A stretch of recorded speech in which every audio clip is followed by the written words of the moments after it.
Les aventures de Sherlock Holmes d'Arthur Conan Doyle, partie 8, la bande mouchetée.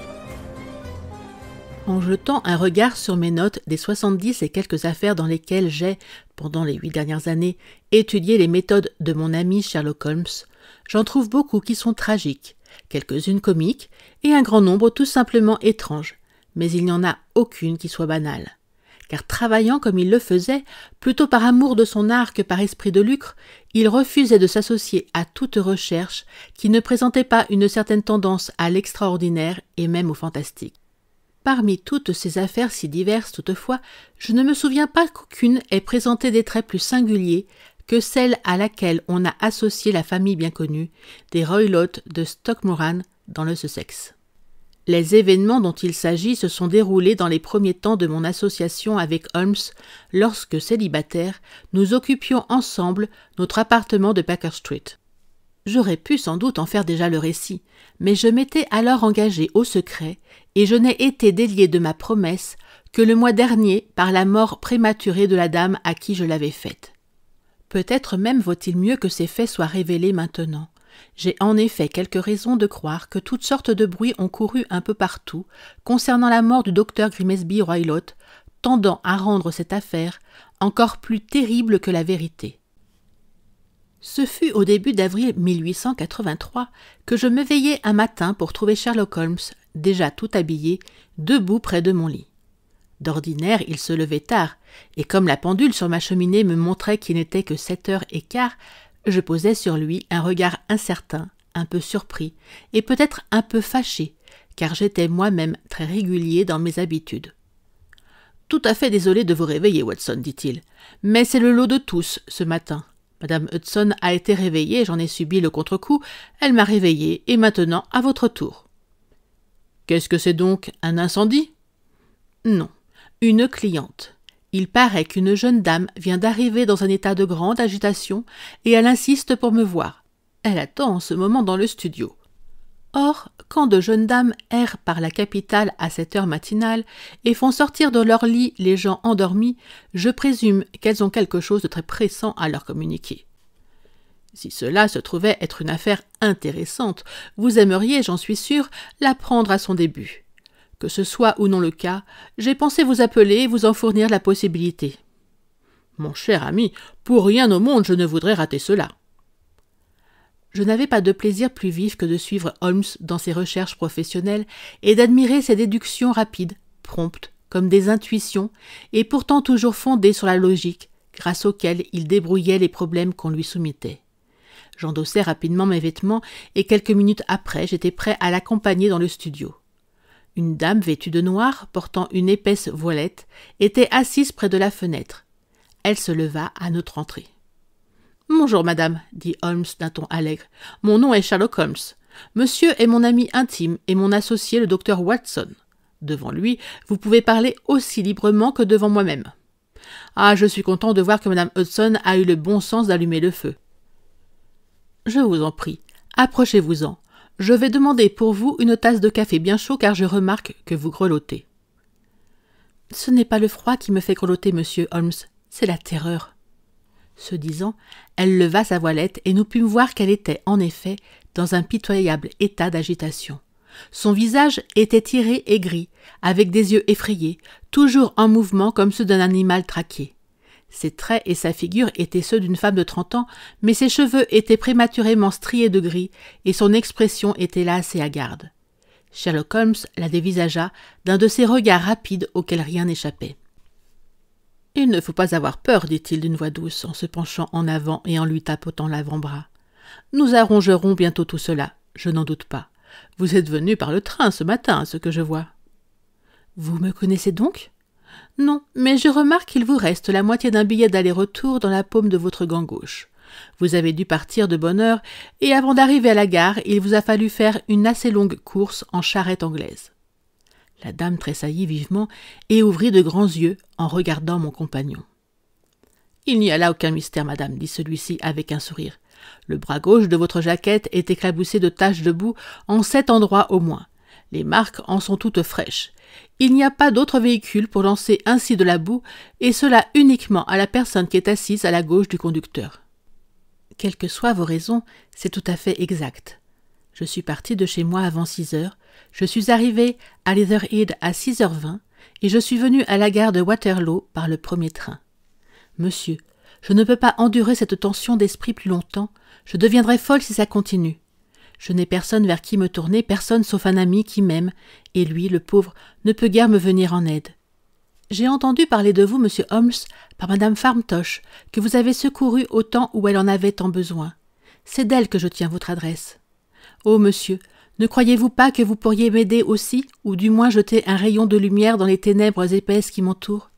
Je ne saurais à présent vous récompenser de vos services, mais dans 1 mois ou 2, je serai marié avec la libre disposition de mes propres revenus, et alors du moins, vous ne me trouverez pas ingrate. Holmes se dirigea vers son bureau, et l'ayant ouvert, en tira un petit répertoire de ses enquêtes qu'il consulta. « Farntosh, dit-il. « Ah oui, je me rappelle le cas. Il s'agissait d'un diadème en opale. Je crois que c'était avant que vous ne fussiez là, Watson. Je ne puis que vous dire, madame, que je serais heureux de consacrer à votre cas les mêmes soins qu'à celui de votre ami. Pour ce qui est de la rétribution, ma profession est sa propre récompense, mais vous aurez tout loisir de payer les dépenses que je pourrai engager quand cela vous conviendra le mieux. Et maintenant, je vous prierai de vouloir bien nous exposer tout ce qui pourra nous aider à nous former une opinion sur votre affaire. » Hélas, reprit-elle, l'horreur de ma situation vient précisément de ce que mes craintes sont si vagues et de ce que mes soupçons se fondent sur des petits faits qui pourraient sembler si insignifiants que la seule personne au monde à qui j'ai le droit de demander aide et assistance considère tout ce que je lui en dis comme des idées de femme nerveuse. Je le vois bien, tant à ses paroles qui voudraient être consolantes qu'à ses regards qu'il détourne. Mais j'ai entendu dire, monsieur Holmes, que vous pouvez sonder au plus profond des multiples méchancetés du cœur humain. Vous pourrez par vos conseils guider ma marche parmi les dangers qui m'environnent. Je suis toute attention, madame. Mon nom est Hélène Stoner, et je demeure avec mon beau-père qui est le dernier survivant d'une des plus vieilles familles saxonnes de l'Angleterre, les Roylott de Stockmoran, dans la marche occidentale du Surrey. Holmes fit un signe de la tête. « Le nom m'est familier, dit-il. » La famille fut en un certain temps parmi les plus riches de l'Angleterre, et le domaine s'étendait jusque de l'autre côté des marches du Berkshire, au nord du Hampshire à l'ouest.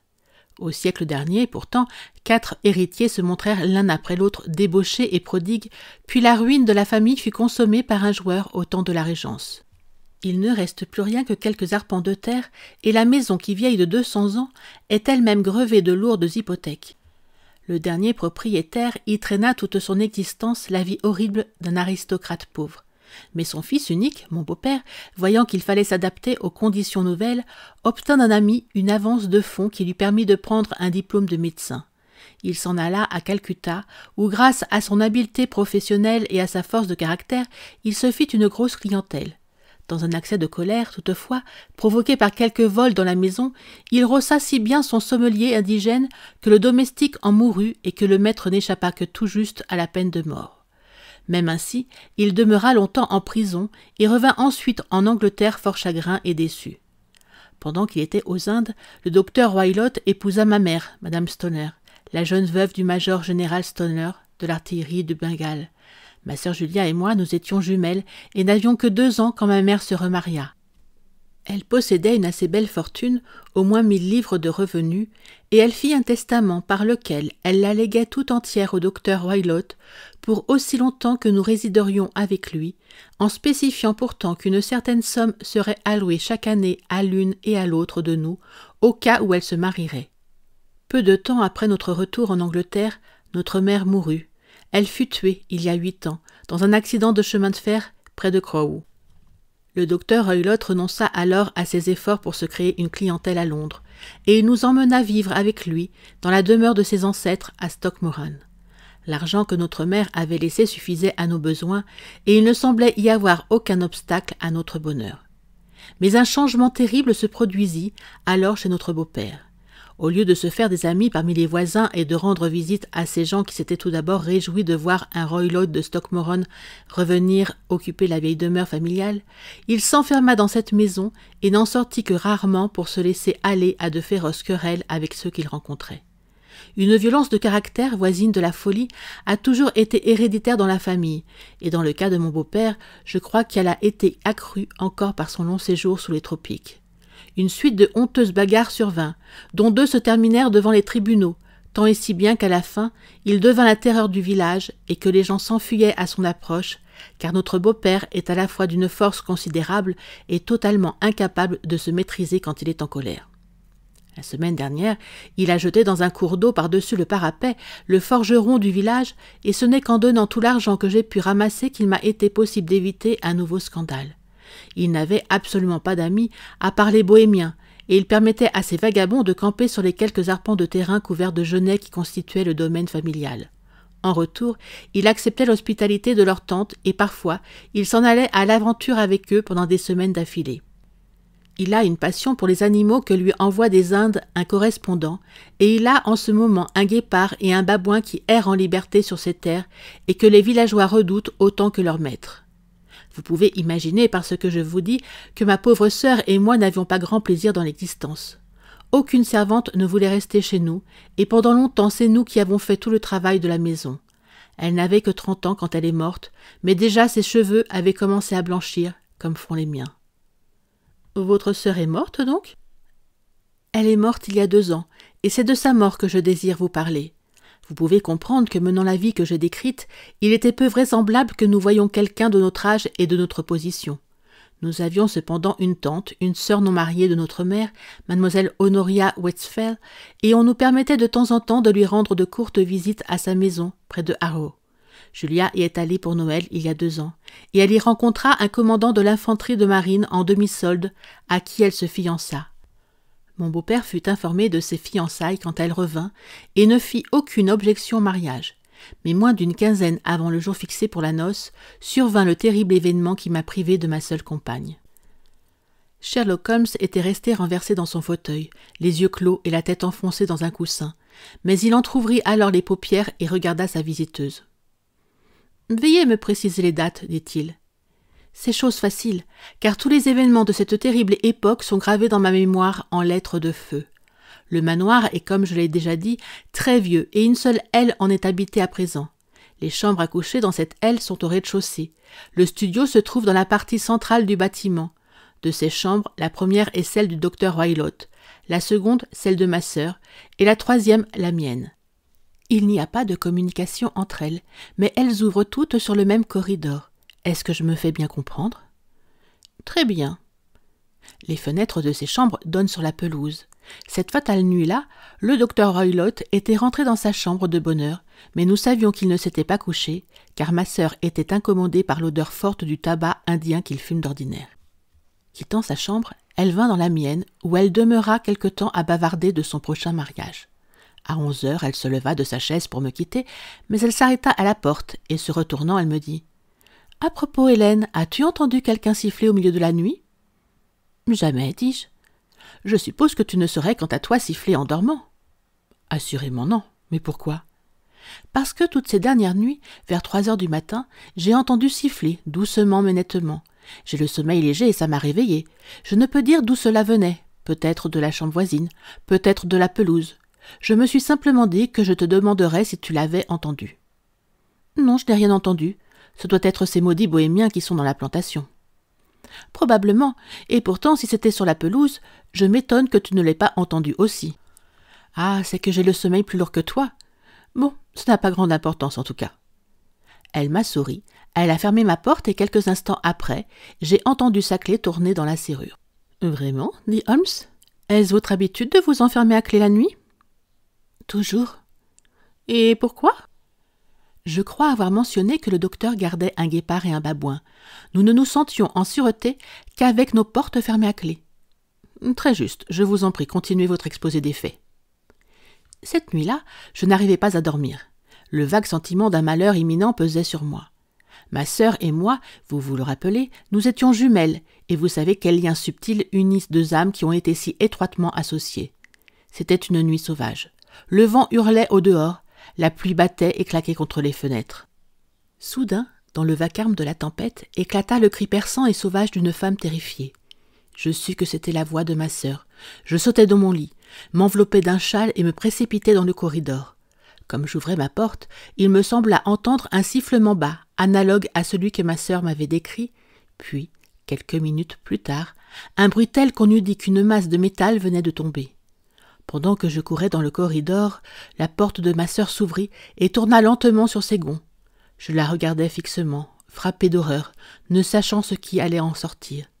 À la lumière de la lampe du couloir, je vis ma sœur paraître dans l'ouverture, le visage blanc de terreur, les mains à tâtons cherchant du secours, tout son corps vacillant à droite, à gauche, comme celui d'un ivrogne. Je courus à elle, je la serrai dans mes bras, mais à ce moment, ses genoux parurent céder et elle tomba sur le sol. Elle se tordait comme quelqu'un qui souffre terriblement et ses membres étaient affreusement convulsés. Je pensais tout d'abord qu'elle ne m'avait pas reconnu, mais comme je me penchais au-dessus d'elle, elle cria soudain d'une voix que je n'oublierai jamais. « Oh mon Dieu, Hélène, c'était la bande mouchetée !» Il y avait autre chose qu'elle aurait voulu dire, et de son doigt, elle battait l'air dans la direction de la chambre du docteur, mais une nouvelle convulsion la saisit, étouffant ses paroles. Je me précipitai, appelant bien haut mon beau-père, et il vint à ma rencontre, sortant en toute hâte de sa chambre. Il était en pyjama. Quand il arriva auprès de ma sœur, elle avait perdu conscience, et bien qu'il lui versât de l'eau-de-vie dans la gorge et qu'il envoya tout de suite chercher le médecin du village, tous ses efforts demeurèrent inutiles, car elle s'affaiblit lentement et mourut sans avoir repris connaissance. Telle fut la terrible fin de ma sœur bien-aimée. « Un instant, dit Holmes. Êtes-vous certaine d'avoir entendu ce sifflement et ce bruit métallique? Pourriez-vous le jurer ?» C'est ce que m'a demandé le coroner à l'enquête. J'ai la vive impression que je l'ai entendu et cependant, dans le tumulte de la tempête et les craquements d'une vieille maison, il se pourrait que je me fusse trompée. « Votre sœur était-elle habillée ?»« Non, elle était en toilette de nuit. Elle avait dans la main droite un bout d'allumette carbonisée et dans la gauche une boîte d'allumettes. Ce qui prouve qu'elle a frotté une allumette pour regarder autour d'elle quand l'alarme s'est produite. C'est important. Et à quelle conclusion le coroner est-il arrivé ? Il a mené l'enquête avec grand soin, car la conduite du docteur Wylot était depuis longtemps bien connue dans le comté. Toutefois, il n'a pas réussi à trouver au décès une cause satisfaisante. Mon témoignage démontrait que la porte avait été fermée de l'intérieur et les fenêtres étaient bloquées par des volets anciens munis de grosses barres de fer dont on vérifiait la fermeture chaque soir. On sonda soigneusement les murs, on les trouva partout très solides, le plancher fut examiné avec le même résultat. La cheminée est large, mais elle est barrée par 4 gros crampons. Il est donc certain que ma sœur était toute seule quand elle mourut.